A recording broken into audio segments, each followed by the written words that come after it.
세월이 너무나 빠르게 지나갑니다. 벌써 또 마지막 주일을 저희들이 맞이했습니다.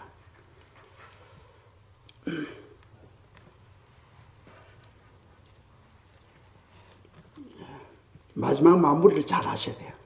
그죠? 아무리 처음이 또 잘 시작하고 중간이 또 잘 돼간다 할지라도 마지막 마무리가 안 되면은 그 모든 일하는 것이 다 헛수고가 될 수도 있어요.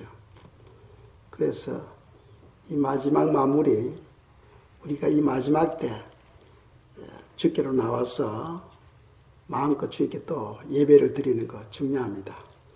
앞으로 주님께서 이 땅에 임하시게 되면은 주님 안에서 우리가 더 아름다운 것을 구경할 수 있어요. 더 아름다운 곳, 더 좋은 곳을 구경할 수 있습니다. 항상 이 연휴가 되면은 열심히 구경 다닌다고 바쁜데 우리 마음이 너무 세상에 빼앗기면은 안 좋아요. 항상 우리가 깨어서 정신을 차리고 주님께 집중하는 그런 삶이 필요합니다. 오늘은 하나님의 인격으로 자라가라. 인격에 관해서 우리가 묵상하려고 합니다. 주님이 우리를 선택하셔서 하나님의 자녀로 삼아주셨어요. 믿습니까? 네, 우리는 하나님의 자녀가 되었습니다. 하나님의 자녀가 된 사람들은 하나님의 자녀답게 살아야 되겠죠. 왜? 그 아버지의 그 자녀니까. 그래서 우리 영의 아버지가 바로 거룩하신 하나님이신데 우리가 그분의 자녀라면은 우리도 그분처럼 우리 속 사람, 우리의 인격이 변화되어 가야 되는 거예요. 부모가 자녀를 낳고 그 자녀가 인격의 사람으로 성장하지 못한다면 부모의 큰 근심거리죠. 똑같습니다. 주님께서 우리를 하나님의 자녀로 불러주셨어요. 이제 우리는 자녀다운 그런 인격으로 자라갈 때에 다른 사람들이 우리를 통해서 하나님을 볼 수가 있는 거죠. 우리를 통해서 하나님을 볼 수가 있습니다. 여기서 또 젊은 사람들은 잘 모르겠습니다만 제가 한 중학교 아마 초등학교인지 모르겠어요. 여로라는 연속극이 있었어요. 여로라는 연속극 드라마가 있었는데 그 드라마에 보면은 바보 심학래가 나옵니다. 이 사람은 너무 정직해. 순진해. 말에 거짓말이 없어. 그럼에도 불구하고 사람들로부터 존경을 받지 못하고 업신여김을 받고 살았습니다. 왜 그러냐 하면은 그 바보 심학래는 인격이 부족했기 때문이에요. 인격. 우리가 인격 하면 무엇이냐 하면은 지성과 감성과 도덕성을 말해요. 지성과 감성과 도덕성을 겸비해야 우리가 인격이 있다 또는 인격이 크다 하고 이야기를 할 수가 있는 거예요.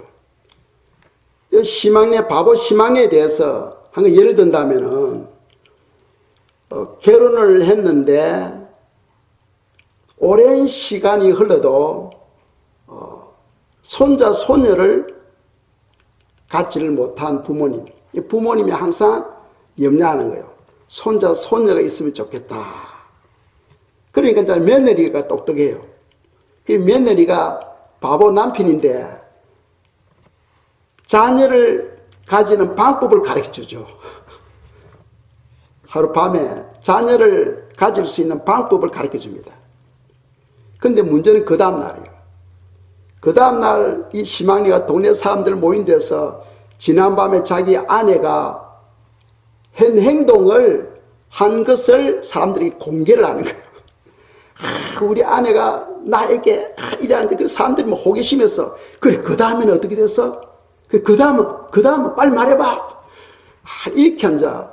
그러니까 이 인격이 부족하면은 해야 할 것과 하지 말아야 할 것을 분별하지를 못해. 그래서 하나님의 자녀는 인격을 가진, 인격이 좀 성장한 그런 성품을 가져야 되겠습니다. 우리 인격의 변화는 성령님의 도우심을 통해서 우리 인격이 하나님의 인격으로 성장할 수가 있어요. 즉 변화될 수가 있겠습니다. 그것이 바로 하나님께서 우리에게 원하는 요구라는 거예요. 하나님이 우리를 자녀로 불러주셨어요. 이제 우리는 하나님의 자녀가 되었습니다. 그렇다면 하나님께서 우리에게 요구하는 것이 무엇이냐? 바로 우리가 하나님의 자녀다운 생활, 즉 인격의 사람으로 변화되기를 원하신다는 거죠. 인격의 사람으로. 그렇다면 우리가 인격으로 자라가기 위해서, 인격으로 아름다운 하나님의 인격으로 변화되기 위해서는 몇 가지 방법이 필요합니다.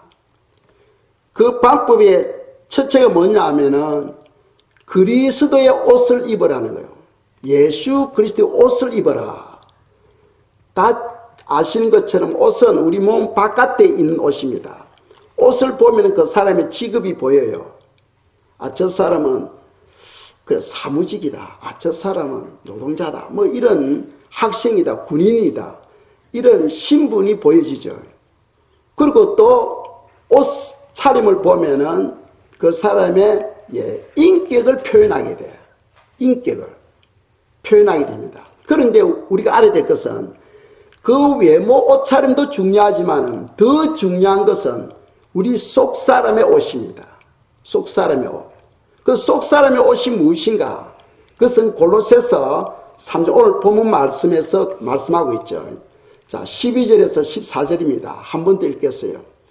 그러므로 너희는 하나님이 택하사 거룩하고 사랑받는 자처럼 긍휼과 자비와 겸손과 온유와 오래 참음을 옷 입고 누가 누구에게 불만이 있거든 서로 용납하여 피차 용서하되 주께서 너희를 용서하신 것 같이 너희도 그리하고 이 모든 것 위에 사랑을 더하라. 이는 온전하게 매는 띠니라. 아멘.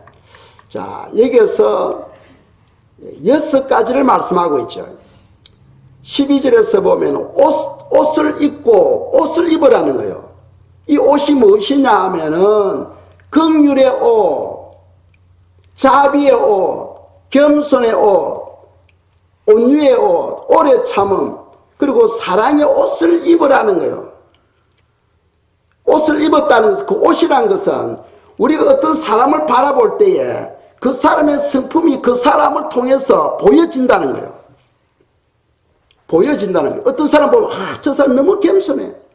막 겸손이 줄줄 흘러 넘쳐. 어떤 사람 저 사람은 사랑이 넘쳐. 사랑이라는 것이 그 사람을 통해서 보여진다는 거예요. 그런 옷을 입어라 하고 주님께서 우리에게 말씀하고 있습니다. 자, 첫 번째 긍휼이 무엇인지 아시죠? 긍휼은 상대방의 죄를 묻지 않고 그냥 덮어버리는 거예요. 주님께서 우리 죄, 과거의 원죄, 자본죄를 주님의 피로서 그냥 덮어버렸잖아요. 네가 뭐 어릴 때 무슨 죄를 지었고 그 하나하나 안 묻고 그냥 덮어버렸어요. 그것처럼 너도 그렇게 긍휼을 입었으니까 다른 사람에게 긍휼을 베풀으라는 거죠. 그래서 성경에 보면 1만 달란트 그리고 예화도 나오죠. 우리는 주님으로부터 1만 달란트 탕감을 받았는데 남들은 나에게 100데나리온 빚진 것에 대해서 용서하지 못하고 옥에 가둬버리는 그런 예화가 성경에 나옵니다. 우리는 주님으로부터 엄청난 제사함을 받았는데 다른 사람이 나에 대한 그런 허물에 대해서 용서하지 못하고 잠을 자지 못하고 고민하고 원한을 품고 원수를 삼고 살아가는 사람들이 있잖아요. 그래서는 안 된다는 거예요. 이것이 얼마나 중요하냐 하면은 주기도문에도 기록되고 있잖아요. 그죠? 우리가 우리 죄를 사하여 준 것 같이 우리 죄를 사하여 주옵시고 합니다. 용서해다. 내가 남을 용서할 때 주님이 내 죄를 용서하신다는 거죠. 그래서 긍휼이라는 것은 묻지 말고 그냥 용서하는 거다. 두 번째로는 자비입니다. 예수 그리스도만큼 자비의 분이 없어요. 이 땅에 많은 신들이 있어요. 거짓신이죠. 그 신들이 뭐 자비 삽사지만은 예수님의 자비에 비교한다면 그거는 아주 추한 거예요. 그럼 주님의 자비는 무엇입니까? 그분은 우리를 살리기 위해서 자기 몸을 드렸잖아요. 자기 몸을. 어떤 신이 우리를 살리기 위해서 자기 몸을 드린 그런 신이 있습니까? 없잖아요. 예수 그리스도는 자비의 하나님이십니다.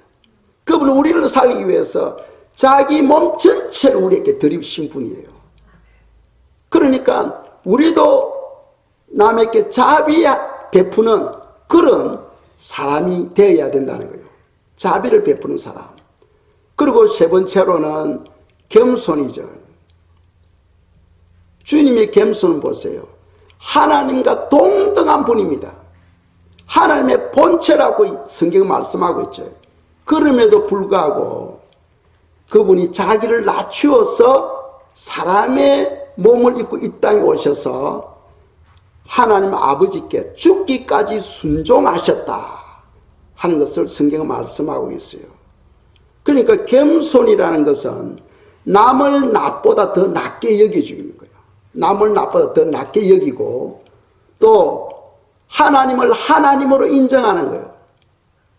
오늘 많은 사람들이 주님을 믿지 않는 이유가 뭐냐? 교만하기 때문이에요. 왜 교만합니까? 주님보다도 내가 더 낫다는 거예요. 그러니까 예수님을 안 믿지. 다 예수님 위에 다 앉아있는 사람들이에요. 내가 겸손하게 되면은 주님이 보여. 그런데 마음이 높아지면은 영의 눈이 가려져서 주님이 안 보여요. 그래서 겸손은 주님을 주님으로 인정하는 것. 그것이 바로 겸손이라는 거죠. 겸손.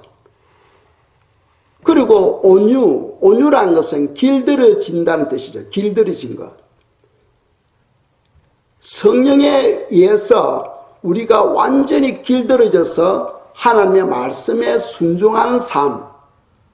그래서 주님은 말씀 그 자체입니다마는 이 땅에 계시면서 성경에 기록된 말씀대로 사셨다는 거죠. 이 성경을 응하게 하셨다. 성경에 기록된 말씀대로 사셨다는 거예요. 그것이 바로 온유예요. 온유. 온유란 것은 완전히 말씀에 길들여져서 말씀대로 살아가는 사람들이에요. 우리가 온유하면 두 가지 의미를 가지고 있어. 하나는 마음이 부드러운 것. 마음이 부드러운 것. 또 하나는 길들여진 것. 야생말을 훈련시키잖아요. 훈련시키고 나면은 이제 그건 길들여진 말이죠. 그런 말을 온유한 말이다 하고 이야기를 하는 거예요. 그러니 주인이 시키는 대로 하는 거죠. 시키는 대로. 그리고 오래 참음. 이 오래 참음은 많은 사람들은 저는 2번, 3번 참았는데요. 이제는 못 참겠어요. 하잖아요. 인간의 한계는 2번 내지 3번이에요. 2번까지는 용서했는데 3번째는 못 하겠어요. 합니다. 그런데 주님은 우리에게 말씀하죠.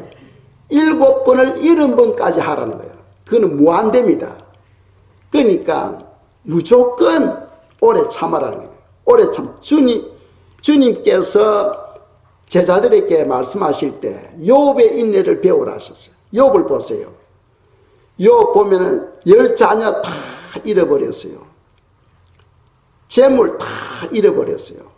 건강 다 잃어버리고 목숨만 붙어 있는 거예요. 파리가 알을 실어서 구더기가 되는데 그 구더기 크기가 엄지손가락만 할 정도였으니까 그 고통이 말할 수 없는 거죠. 그쯤 되면은 이 욥은 하나님을 얼마든지 원망할 수 있어. 주여, 내가 뭐 잘못했습니까? 내하고 한번 따져봅시다. 다 이렇게 이야기할 수 있어. 왜 그러냐면은 동방에서 하나님도 인정했던 의인이거든. 그런 의인에게 엄청난 환난이 왔던 거죠. 그런데 욥이 어리석게 원망하지 아니하였다. 왜? 사람은요, 원망하면은 하나님의 심판이 오기 때문이에요. 원망하면 하나님의 심판이 옵니다. 그래서 어떤 일을 당해도 우리는 원망하면 안 돼. 오히려 감사해야 돼요. 그래서 주님이 욥의 인내를 배우라는 것은 뭐냐면은 욥이 그런 엄청난 환난 가운데서도 주님만 바라보고 있었다는 거죠. 언제까지 참아야 되느냐? 주님께서 그 문제를 해결해 주실 때까지 참는 거예요. 1년이 걸리든 10년이 걸리든 20년이 걸리든 50년이 걸리든 죽을 때까지라도 주님께서 해결해 주실 때까지 참는 것이 바로 오래 참는 거예요.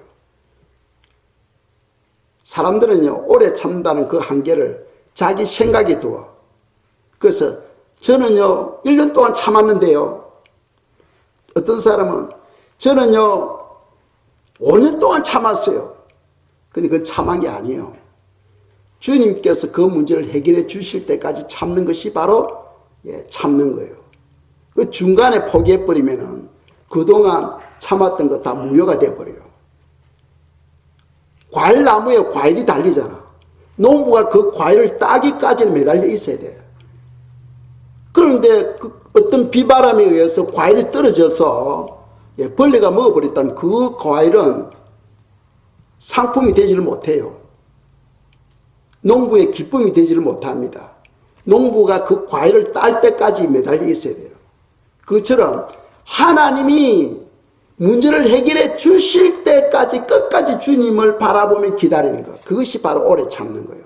그런 옷을 입어라 하고 말씀하고 있죠. 또 14절에서 사랑에 대해서 말씀하고 있죠. 이 모든 것 위에 사랑을 더하라. 이는 온전하게 매는 띠니라. 사랑.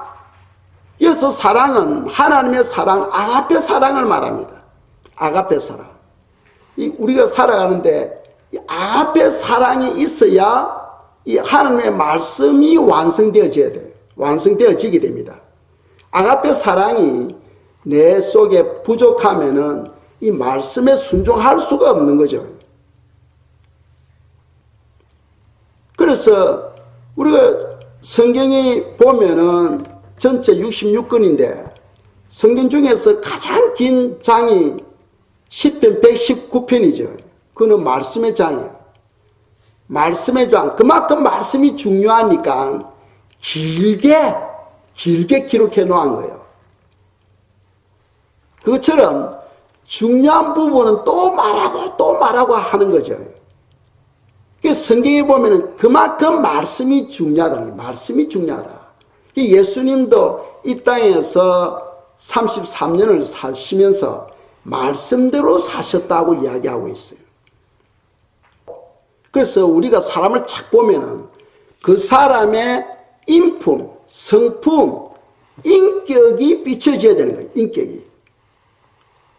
외모의 옷을 통해서가 아니고 그 사람의 마음의 중심에서 우러나오는 그런 긍휼이라든지 자비라든지 겸손, 또 온유, 오래 참음, 사랑, 이러한 성품이 우리로부터 우러나야 되는 거예요.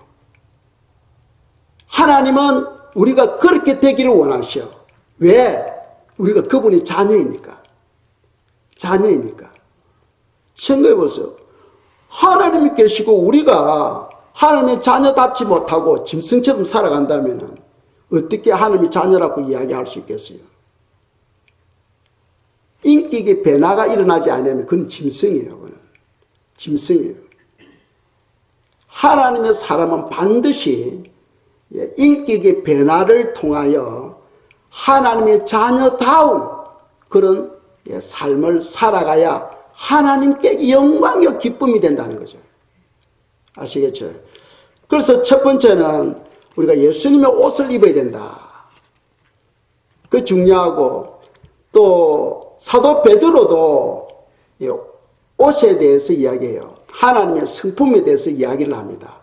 그래서 한 구절 보겠습니다. 베드로후서 1장 4절에서 7절입니다. 읽겠어요. 이로써 그 보배롭고 지극히 큰 약속을 우리에게 주사 이 약속으로 말미암아 너희가 정욕 때문에 세상에서 썩어질 것을 피하여 신성한 성품에 참여하는 자가 되게 하려 하셨느니라. 그러므로 너희가 더욱 힘써 너희 믿음의 덕을, 덕의 지식을, 지식의 절제를, 절제의 인내를, 인내의 경건을, 경건의 행제우애를, 행제우애의 사랑을 더하라. 아멘. 사도 베드로는 8가지를 말하는 거예요. 8가지. 인격의 변화, 우리 속 사람의 성품의 변화를 8가지로 설명하고 있어요. 그러니까 믿음의 덕을, 덕의 지식을, 지식의 절제를, 절제의 인내를, 인내의 경건을, 경건의 행제우애를, 행제우애의 사랑을 더하라. 이렇게 8가지 성품을 이야기하고 있는데, 이러한 성품에 참여함으로써 우리가 하나님의 성품에 참여하는 거라는 거예요. 그래서 4절에서 말씀하죠. 4절에 보면은 신의 성품에 참여하는 자가 되게 하려 하시느니라. 이 신의 성품, 즉 하나님의 성품. 우리가 하나님의 자녀이니까 하나님의 자녀는 하나님의 성품으로 자라가야 돼요. 하나님의 성품으로. 이해가시죠? 그래서 이 사도 바울이나 베드로가 강조하는 것은 마지막 부분에 사랑을 강조하고 있어요. 사랑을. 그래서 사랑을 더하라. 사랑을 더하라. 이 사랑은 아가페 사랑이죠. 왜 사랑을 더하라 합니까? 하나님의 사랑이 내게 임하면은 이 모든 말씀은 저절로 완성돼 버리죠. 왜? 사랑 율법의 완성이니까. 완성. 그러니까 우리가 신약에서는 복음주의, 복음의 신앙생활을 하고 있어요. 구약과 신약의 차이점은 뭡니까? 구약에 있어서는 자기 노력과 힘으로서 말씀을 순종하려고 했죠. 그러나 신약에서는 예수 그리스도 안에 있는 모든 사람들에게 무엇을 주셨습니까? 성령을 주셨어요. 그래서 우리가 예수 믿으면 성령을 받았습니다. 그런데 성령은 받았지만 충만히 받지를 못해서 그 충만은 우리가 기도를 통하여 충만케 되는 거예요. 그 성령 충만을 받을 때에 하나님의 사랑이 내 안에서 온전하게 이루어지게 되고 모든 말씀을 성취하게 되는 거예요. 그래서 요한복음 15장에 보면은 열매는 저절로 맺어진다고 되어 있어요. 열매는 가지가 나무에 붙어 있으면은 저절로 열매를 맺는다고 성경 말씀하고 있어요. 그러니까 우리가 예수 그리스도에게 굳게 붙어 있는다는 것은 결국 말씀을 순종하는 거죠. 말씀을 순종하려면 성령 충만을 받아야 되겠죠. 성령 충만을 받으려면 기도해야 되겠죠. 그 다 연결되어지는 거예요. 기도할 때에 성령 충만 받고 성령 충만 받을 때에 말씀을 온전히 순종하게 되는 거죠. 말씀을 순종함으로써 주님과 친밀하게 되는 거죠. 친밀하는 자에게 주님께서는 더욱더 사랑을, 하나님의 사랑을 부어주십니다. 은혜에는 두 종류가 있잖아요. 일반 은혜가 있고 특별 은혜가 있어요. 일반 은혜는 모든 사람에게 다 주시는 거예요. 햇빛이라든지 공기라든지 물이라든지 이런 거는 다 일반 은혜예요.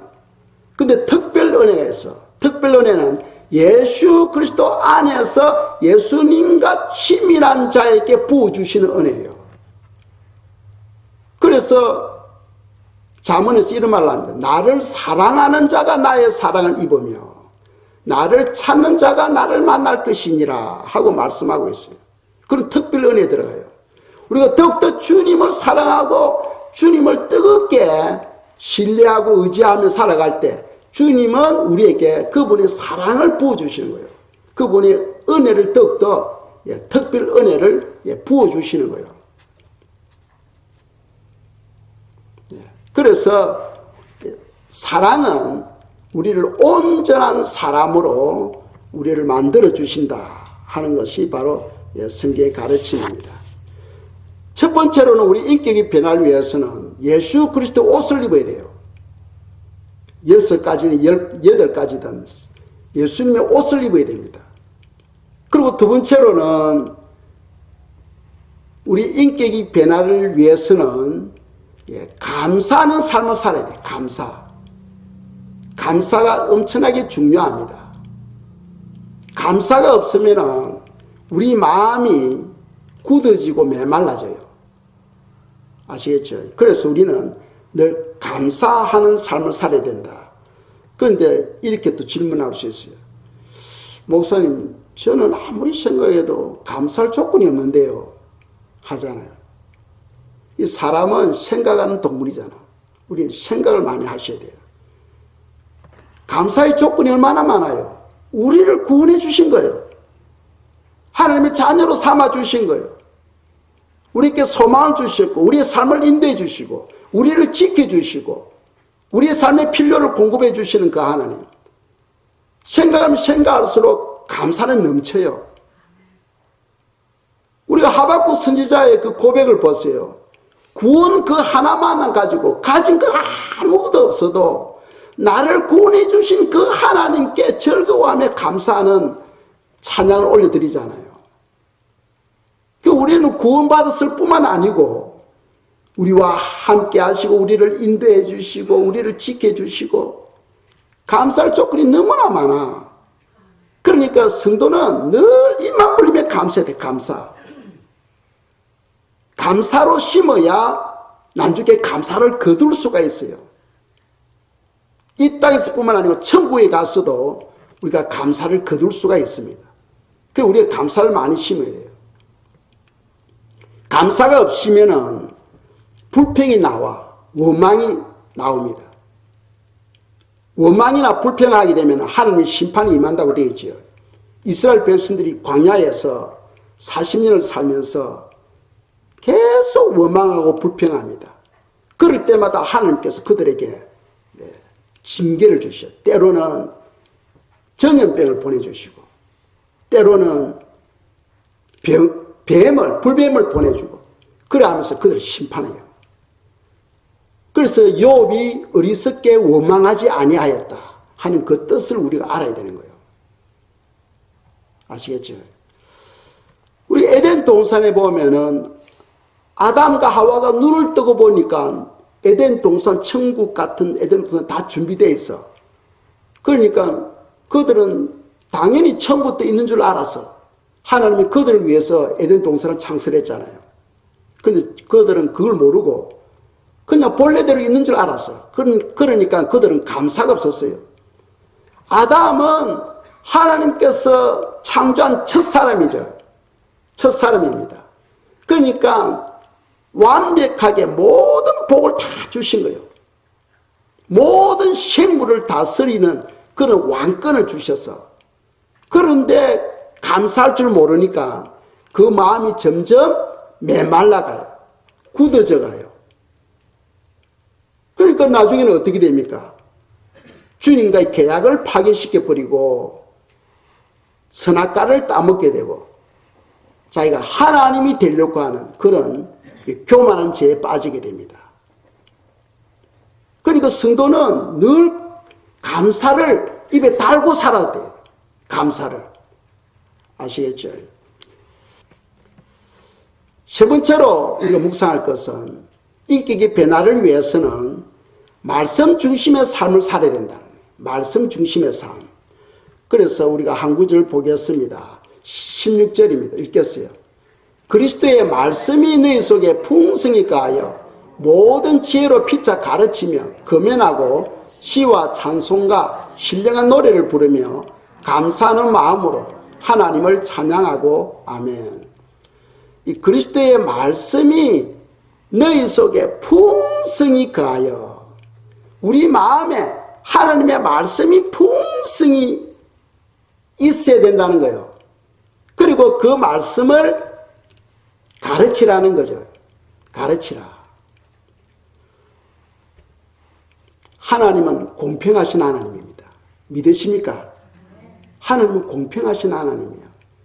그리고 구약에 보면은 이스라엘 백성들이 가나안 땅에 살면서 말씀을 버림으로 인해서 70년 동안 바벨론에서 포로 생활하게 합니다.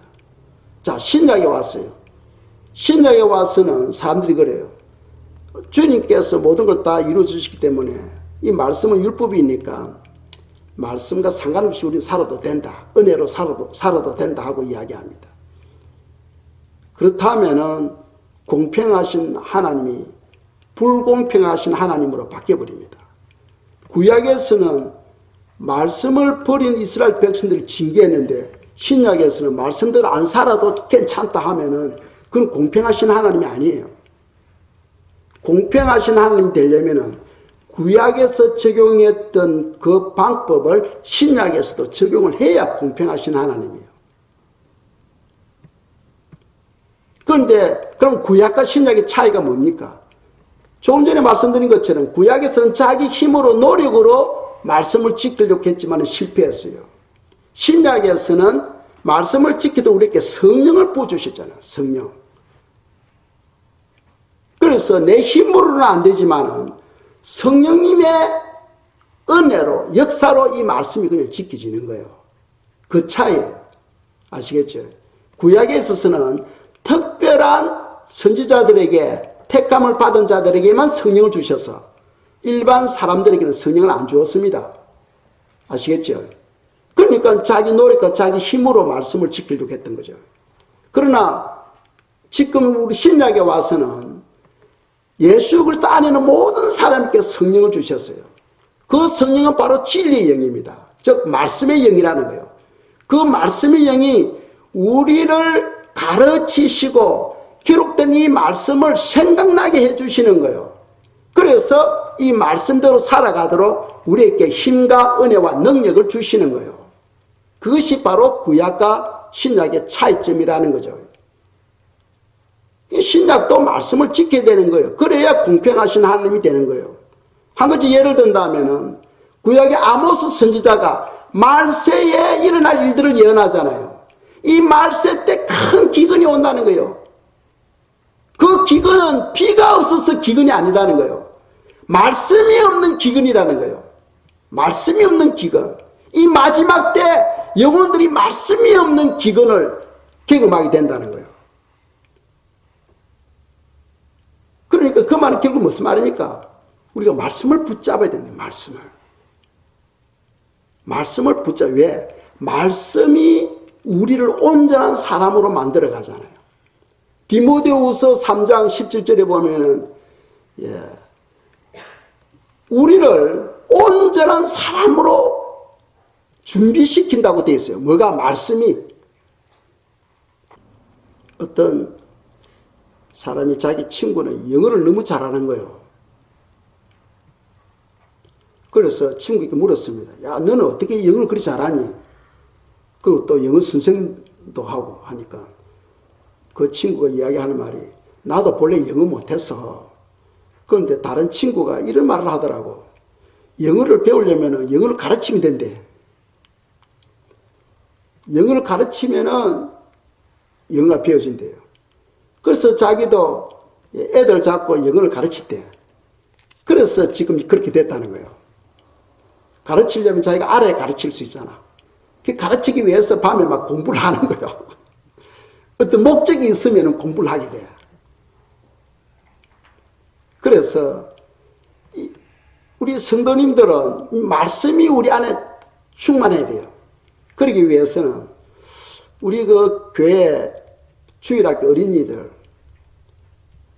말씀으로 좀 양육해야 될 것 같아요. 지금 교사들이 있는데 교사님들이 여러 어린애들을 자꾸 가르치려니까 애들이 믿음도 다 다르고 연령도 다 다르니까 힘들어.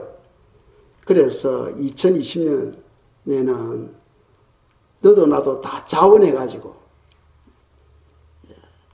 주일학교 선생님들이 되면 좋겠어요. 그래서 말씀을 가르치는 것이 바로 내가 말씀을 배우는 거다 하는 것을 생각하시면서 많은 분들이 교사로 지원해 주시기를 바랍니다.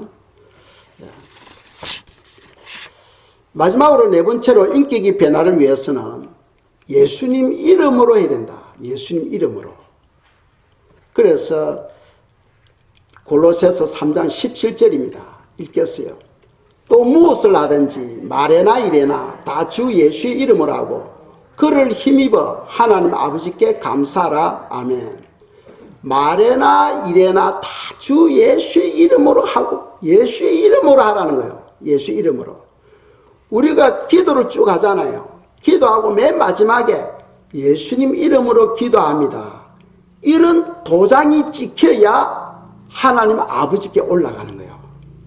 내가 아무리 기도를 유창하게 아름다운 말로 기도했다 할지라도 마지막에 예수님 이름으로 기도합니다 하는 이런 도장, 이런 직인이 없으면은 하나님께 올라가질 않아.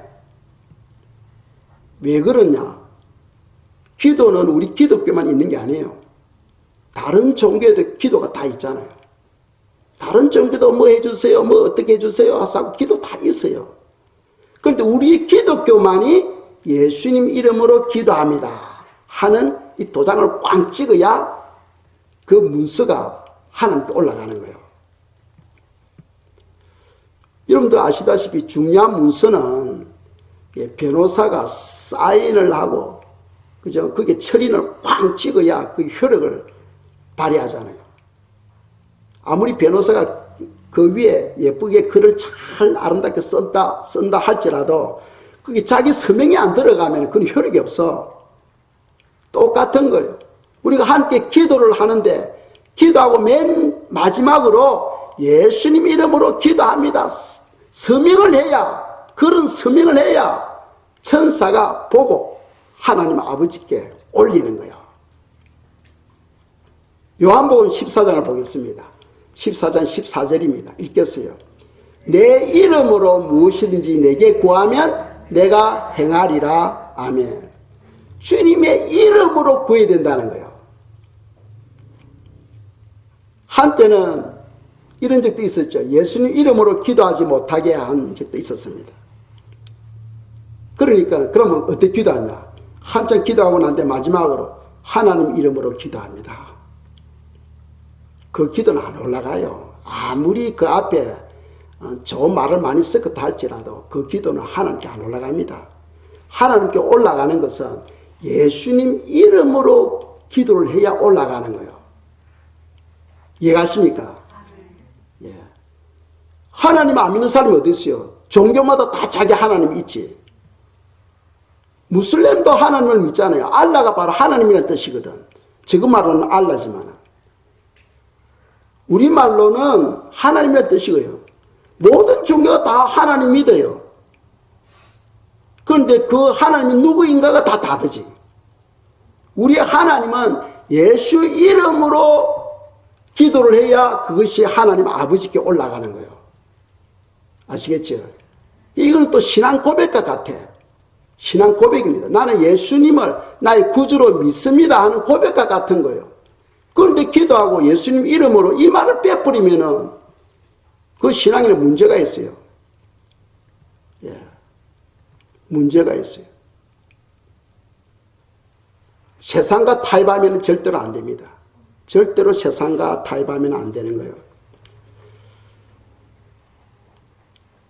그래서 우리는 먼저 기도하고 그리고 기도의 맨 마지막에 반드시 예수님 이름으로 기도합니다 하는 이런 도장을 기도에 딱 찍어야 그 기도가 하나님 아버지께 올라가게 된다 하는 것을 성경 우리에게 가르치고 있어요.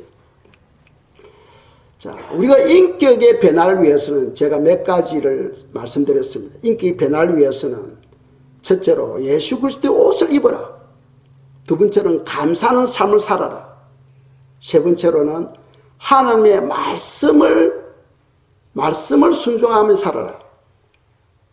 아시겠죠? 말씀을 순종하며 살아라. 그리고 네 번째로는 예수님의 이름으로 행하라. 말하든지 무슨 일을 하든지 봉사하든지 다 예수님 이름으로 하라. 예수님 이름으로 하라. 한 가지 예를 들고 마치겠습니다. 사무엘상에 보면은 이런 말이 나와요. 그때는 사울 왕이, 이스라엘 사울 왕이 왕으로 있을 때입니다. 그런데 그 사이 다윗이 백성들로부터 칭송을 받고 또 백성들이 다윗이 차기 왕으로 될 거다 하는 것을 이미 기름 부으심이 모든 백성들이 다 알고 있어.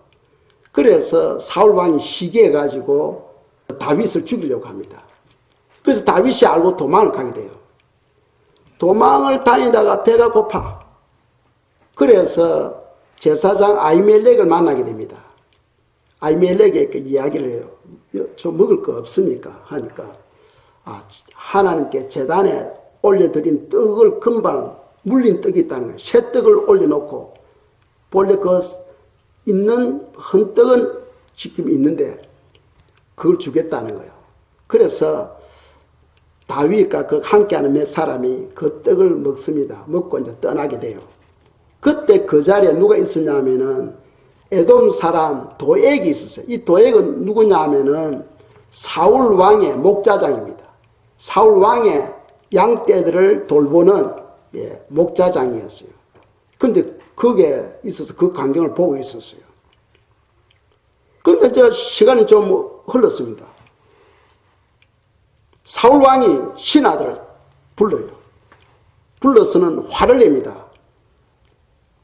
내가 지금 다윗을 찾고 있는데 너희들 중에 아무도 다윗이 있는 곳을 말하는 자가 없다는 거예요. 누가 다윗을 만났는지 어디서 보았는지 나에게 말하는 자가 한 명도 없다는 거예요. 하니까 전부 다 조용히 가만히 있는데 에돔 사람 도액이 나서서 제가 보았습니다. 제가 보았습니다. 제사장 아히멜렉 이런데 와서 아히멜렉이 떡을 주는 것을 제가 봤습니다. 하는 거예요. 그래서 사울 왕이 아히멜렉을 죽여버리라. 그래서 옆에 있는 이 호위병들에게 이야기를 합니다. 아히멜렉을 죽이라 하니까. 이 호위병들이 아히멜렉은 제사장이거든. 하나님이 기름을 부은 제사장이거든. 제사장을 어떻게 죽입니까? 그래서 전부 다 스스로 피합니다. 그러니까 왕이 도액에게 이야기를 하는 거예요. 에돔 사람 도액에게. 네가 가서 그들을 죽이라 합니다. 그래서 한 구절 보겠어요. 사무엘상 22장 18절에서 19절입니다. 읽겠어요. 왕이 도액에게 이르되 너는 돌아가서 제사장들을 죽이라 하며 에돔 사람 도액이 돌아가서 제사장들을 쳐서 그날에 세마포 에봇 입은 자 85명을 죽였고 제사장들의 성읍 노업의 남녀와 아이들과 젖먹이들과 소와 나귀와 양을 칼로 쳤더라. 아멘. 도액이 가가지고 그 노업은 제사장들이 사는 마을이에요. 그 마을에 가서 가축과 그 가족 그 관련된 모든 제사장들 85명과 그 가족 아이들까지도 모조리 다 이 도액이 다 죽여버려요.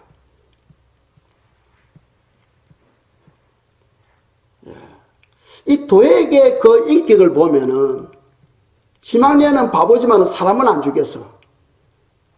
이 도액은 그야말로 무지한 자예요. 그죠? 인격이라고는 찾아볼 수가 없어.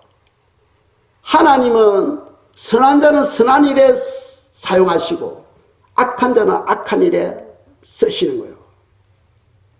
그리고는 그런 영혼들을 불 속에다 집어 던져버립니다. 여기서 우리가 보면 하나님의 백성은 반드시 인격이 하나님의 인격으로 자라가야 된다 하는 것을 우리가 알 수 있어요. 우리는 반드시 하나님의 인격으로 자라가야 된다. 아멘. 인격이 부족하면은 해야 될 일과 하지 말아야 될 일을 몰라. 분별할 줄 몰라. 도액이 사울 왕 앞에 나타나가지고, 아히멜렉이 떡을 주는 것을 내가 봤습니다. 그런 말을 하면 안 돼. 그러니까 인격이 없으니까 그런 말을 하고, 그것으로 인해서 하나님의 제사장들을 죽이는 엄청난 죄를 범하게 되잖아요. 악한 자는 더 악한 일에 쓰임받아. 우리가 악한 일에 쓰임받지 않고 선한 일에 쓰임받으려면은 우리의 인격이 하나님의 인격으로, 우리의 성품이 하나님의 성품으로 자라가야 돼. 구원은 한순간에 이루어져. 예수님 믿습니다. 구원은 한순간에 이루어지지만은 인격의 변화는 죽을 때까지 이루어집니다. 죽을 때까지. 예수님 믿고 죽을 때까지 우리 인격이 변화돼 가요. 자꾸 조금씩 변화돼 가요. 왜 변화를 요구하느냐? 변화된 만큼 부활의 영광이 달라지기 때문이에요. 부활의 영광. 그래서 장차 우리에게 하나님께서 부활의 몸을 주시는데, 그 부활의 몸은 각 사람이 자기가 만든 거예요. 그는 누구에게도 하나님께 책임을 돌릴 수 없어. 그는 너가 만든 거라요. 그 부활의 영광은 내게 달린 거예요. 너가 신앙생활을 하면서 어떻게 살았느냐에 따라서 맺어진 그 열매가 바로 부활의 영광이에요. 이 부활의 모습, 그 영광이 다른 거예요. 하나님은 자녀들을 사랑하셔. 그 자녀들이 더 아름다운 부활의 모습을 갖도록 하기 위해 가지고, 우리가 예수님 믿고 바로 데려가지 아니하시고 이 땅에 살면서 우리 속 사람이 하나님의 사람으로, 하나님의 성품으로, 하나님의 인격으로 변화되도록 하시는 거예요. 이 때로는 환난도 주시고, 때로는 고통도 주시고, 아픔도 주시고, 악한 영혼도 만나게 해주시면서 우리 마음을 조금씩 변화시켜 가는 거죠. 나무에 못을 박으려면 망치를 두드려야 되잖아요. 망치를 두드려야 못이 들어가. 그것처럼 우리 변화는 어떤 환경에 만남이 있어야 돼요. 그 환경의 변화를 통해서 내 속 사람이, 내 인격이 자라가는 거예요. 자라가는 거예요. 그래서 2020년엔 이제 며칠 있으면 이제 새해를 맞이할 텐데, 금년 한 해를 잘 또 마무리하시고 새해에는 새로운 각오로서 여러분들이 속사람 인격이 하나님 자녀니까 인격이 하나님의 인격으로 더 아름답게 변화되기를 축복합니다. 이 시간 저희들이 기도드리겠습니다.